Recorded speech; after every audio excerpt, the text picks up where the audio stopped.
Welcome, everybody, to the first edition, Hail Redskin fans. Welcome to the first edition of Redskin Football News Weekly. I am your host, Norris Jr., better known as Mr. Fred. Call me Mr. Fred. Welcome. First edition, Redskin Football News Weekly, formerly Pigskin Facts, History, and News. Glad to have you. And let's get to our developing news. Okay. Recently, former Redskins cornerback Quinton Dunbar, who the Redskins traded to the Seattle Seahawks. Of course, you know his story. He was making $3 million a year on his contract. He was a little disgruntled about it. He wanted more money. Quinton Dunbar was playing at an all-pro status as a corner, almost to the point where he was playing like a shutdown corner. And he was disgruntled with his contract. The Redskins did not want to renegotiate, so they traded Quinton Dunbar to the Seattle Seahawks for a fifth-round pick in the draft. Of course, you know the 2020 draft is over, and he is in the news once again. And Quinton Dunbar was wanted for armed robbery with a firearm in Florida, Miramar, Florida, and reportedly he was involved in a robbery with New York Giants cornerback DeAndre Baker. This happened May 13th. It was on a Wednesday. It was at a party where the incident occurred in Miramar, Florida. And he was charged with 4 counts of armed robbery with firearms and 4 counts of aggravated assault with a firearm. Now, law enforcement says that the men made out with more than $7,000 in cash, with some valuable watches. There was an $18,000 Rolex watch that was taken, $25,000 Hublot watch, and a pricey, it's called Audemars Piguet timepiece. It sounds expensive. So, there were conflicting reports from witnesses about whether Dunbar was armed with a gun or not. Some say he was, and others say he was not. So there were conflicting stories. One witness said the men were gambling at the May 13th event, and an argument broke out, and Baker flipped the table and pulled out his piece. And that's when the whole thing started. So some men lost their money in a high stakes card game and other forms of gambling, as it was reported. According to the police, some people at the party believed that it was a planned robbery, and that when the men were done, there were 3 getaway cars, and they were strategically parked where they weren't blocked, where they had a clear path to get away.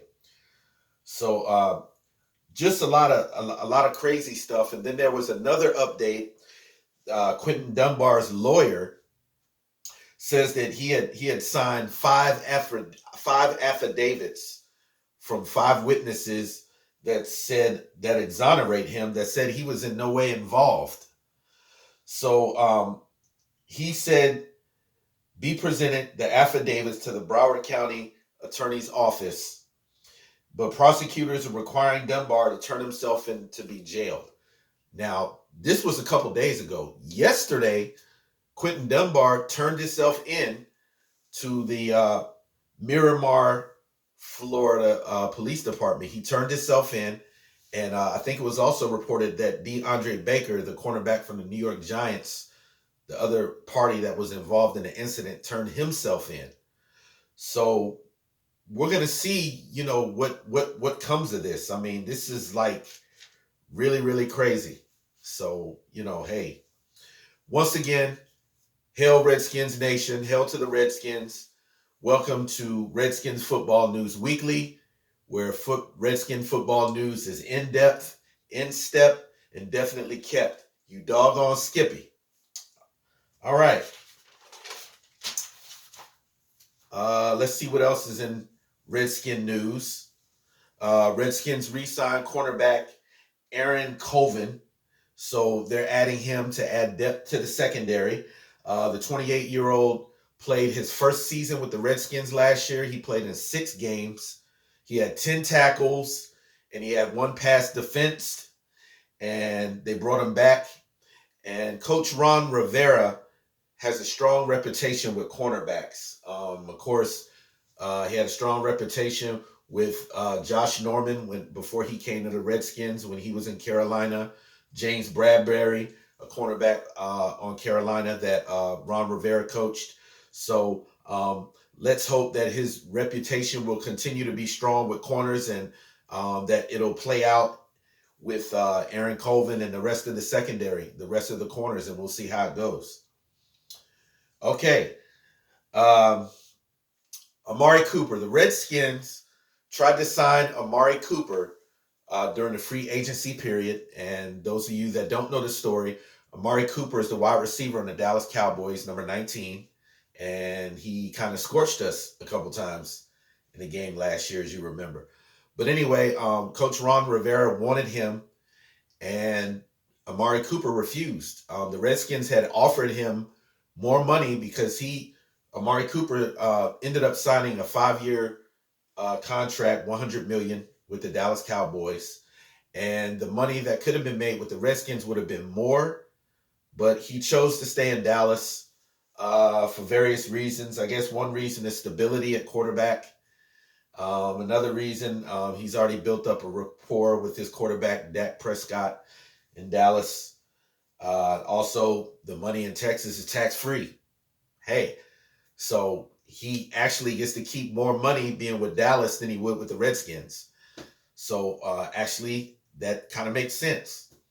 But it would have been nice to have a vet wide receiver like Amari Cooper come to D.C. and play under Haskins and give quarterback Dwayne Haskins another weapon. But unfortunately, that's the way it goes. And NFL is not just fun, but it also includes business, and people make business decisions.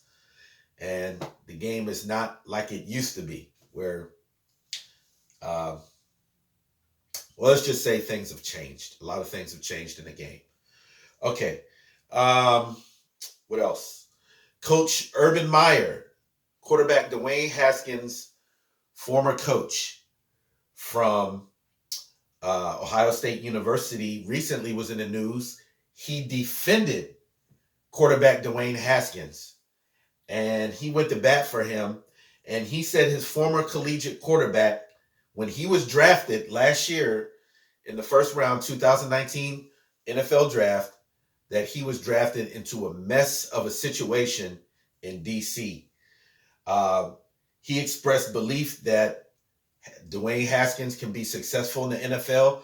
This is his 2nd season coming up, and he expressed belief in his former quarterback that he can succeed in the NFL. He can do well in the NFL, and all that they have to do is surround him with good pieces, and he'll be fine. Let's see. But he can't do it alone. So he said recently the Redskins need to surround him with really great players and a really elite culture. And I believe right now that Coach Ron Rivera, is coming in and doing that right now. He's changing the culture already. As you're seeing right now, things are not the same in DC, and that's a good thing. But that's what Coach Urban Meyer said. He said that they need to surround him with really good players, and they need to surround him with an elite culture. And he, quote unquote, said this: so it's the quarterback's fault? Never mind the fact that their coach got fired. The place is a mess. There's this going on. There's this going on. This going on. A lot of stuff I heard from behind the scenes, because once again, I have several players there, yet it's Dwayne's fault. Basically, Urban Meyer was saying everybody likes to blame the quarterback, but it's not the quarterback's fault. You saw a lot of things that were going on last year in Washington that was a mess.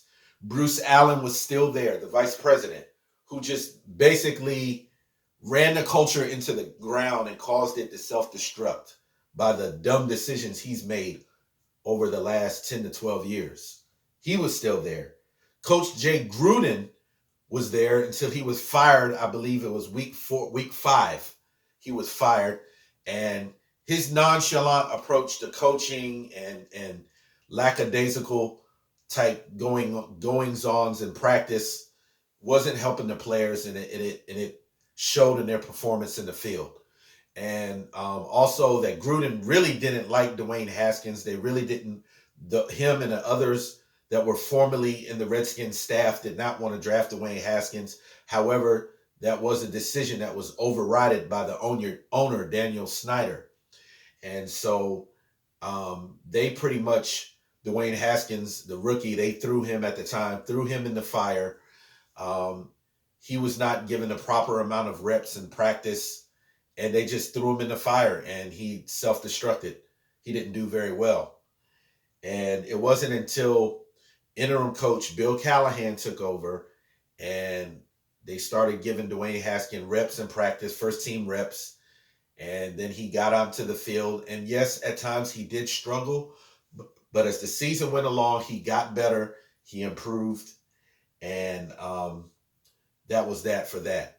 Then, of course, you had the Trent Williams situation going on. Of course, you know that he had problems with the medical staff, and he didn't want to play in Washington any longer. So there was just a lot of things going wrong. Even the home games. I mean, there weren't even many fans coming to the home games. There were more fans from the opposite team, the visiting team, coming in.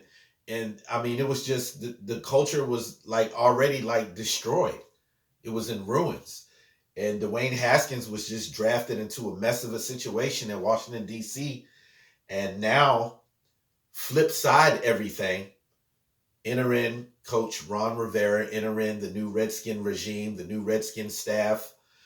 Changes were made, big changes were made. We just finished the draft. And now things so far looking peachy keen in DC. So now we just have to play the season out and see how that goes. But we're off to a great start, I believe. And should football be played this year, which I'm hoping it is, we will have a better team, and we will have there's a culture change in Washington, D.C., held to the Redskins. Okay. Now we're going to go to our, what I like to call, history vault. And the year is 1987. I'm going to give you a good close-up of this picture. It's Doug Williams behind center. 1987 championship game. The Redskins playing against the Minnesota Vikings. 1987. And the Redskins playing the Minnesota Vikings in the 1987 championship game. The score is the Redskins and the Vikings were engaged in a defensive battle, and this was for the right to go to the Super Bowl. Super Bowl, let me see. Super Bowl 22, if I'm not mistaken. And the Redskins were winning 17-10. They were beating the Minnesota Vikings. The Minnesota Vikings were driving down the field. They had the ball at about the 10-yard line, and I believe it was a fourth down play. I think it was 4th down and 4. Minnesota Vikings quarterback Wade Wilson snapped the ball, went back, attempted to pass the ball to the wideout. Trying to remember his name. Wasn't Leo Lewis. I think it was Darren Nelson, I think it was a running back. Anyway, he was trying to throw the ball, threw the ball around the 6-yard line. Darryl Green, the corner of the Redskins, runs right up, reaches around him, swats the ball down, and he sprints down the field with his arms raised in victory, because the Redskins had just defeated the Minnesota Vikings on a final 4th down play. They win the game 17-10. 1987 championship game in Washington, D.C., packed crowd.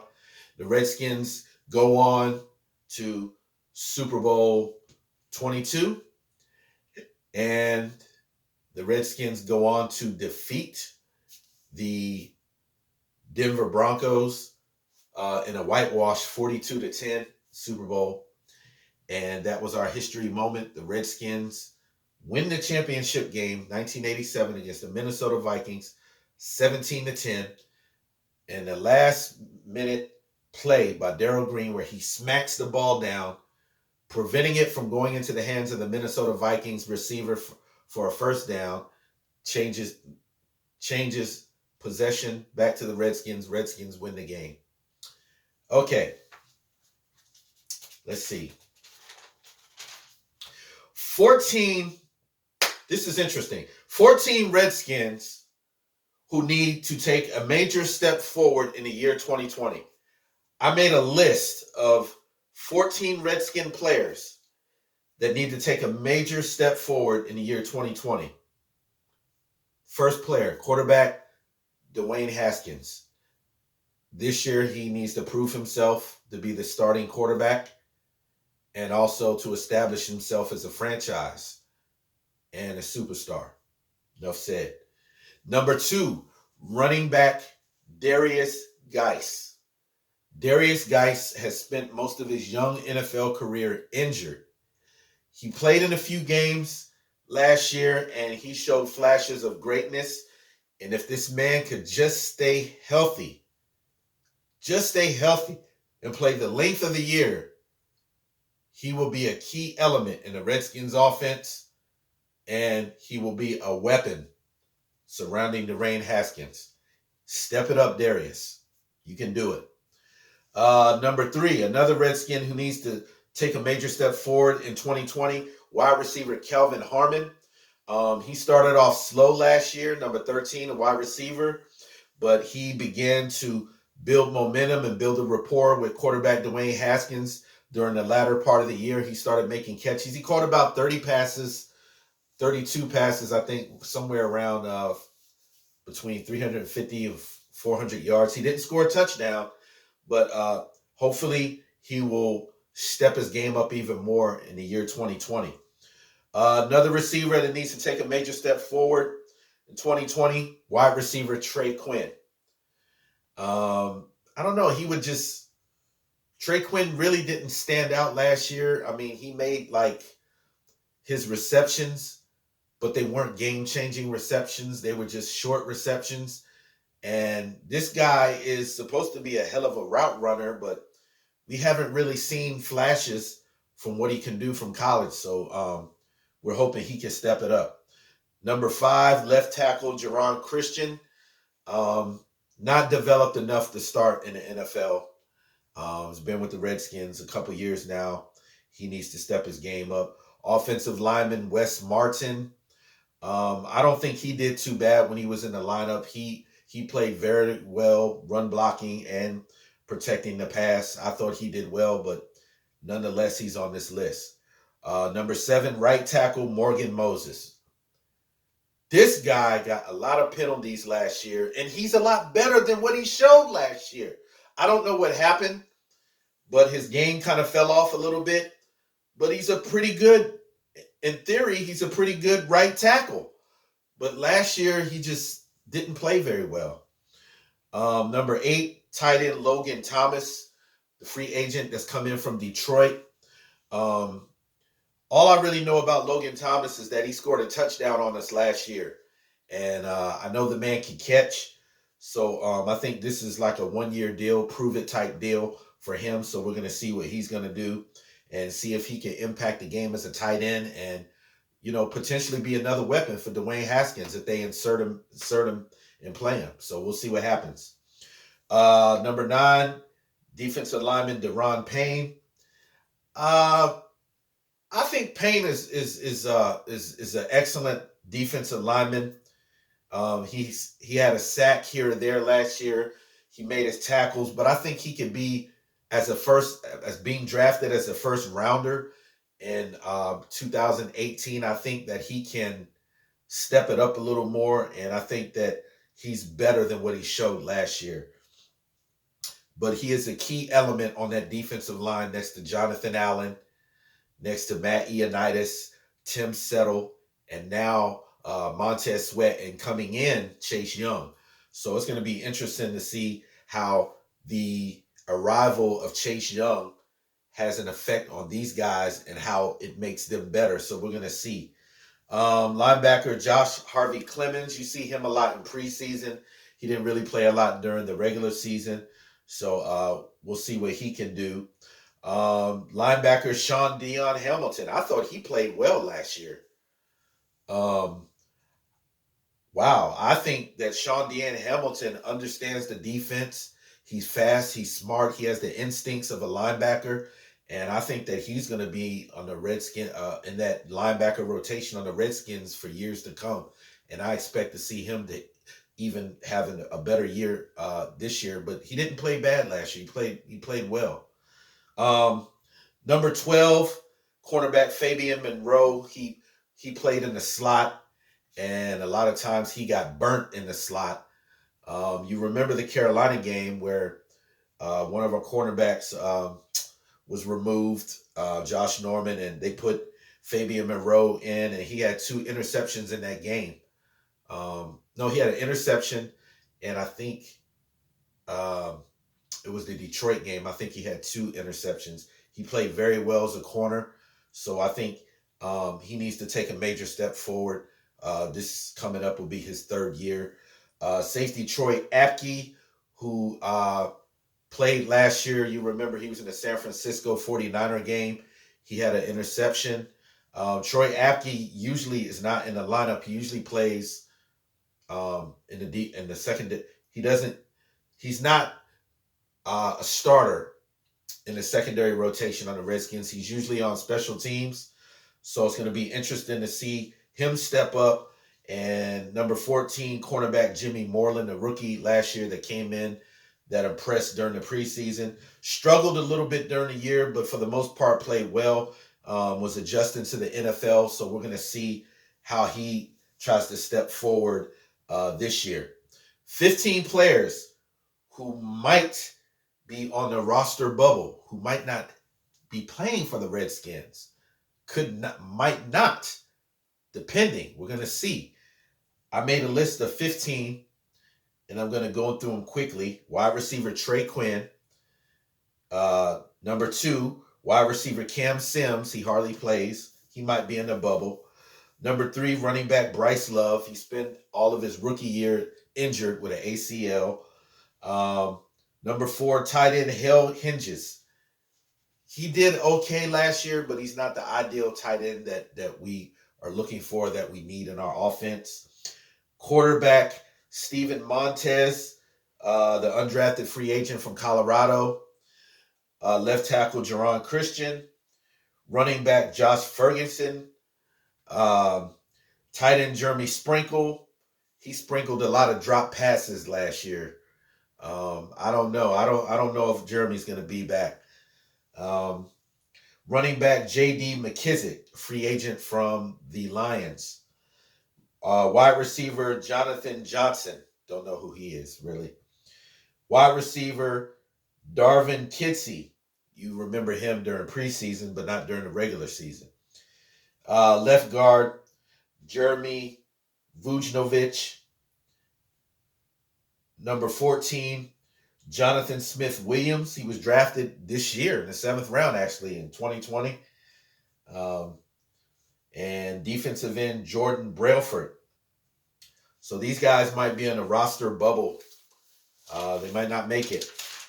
So we're going to see how that goes.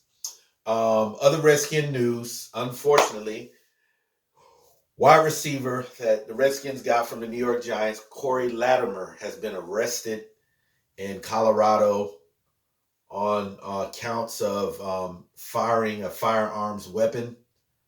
So we don't know what's going to come out of that situation. So we might need another receiver, barring that if he doesn't come back. So we're going to see. But Cory Latimer, new Redskins receiver, was arrested in Colorado. Was firing a firearms, a gun, and he got arrested on that. So I'll keep you updated on further developments on that. And tight end Thaddeus Moss, another undrafted free agent the Redskins got, son of Hall of Famer wide receiver Randy Moss. Redskins acquired Thaddeus Moss. He came out of LSU. And he explains why he chose the Redskins over the Patriots and the Bengals. He said it's simple. They called me. That's a no-brainer. They called me.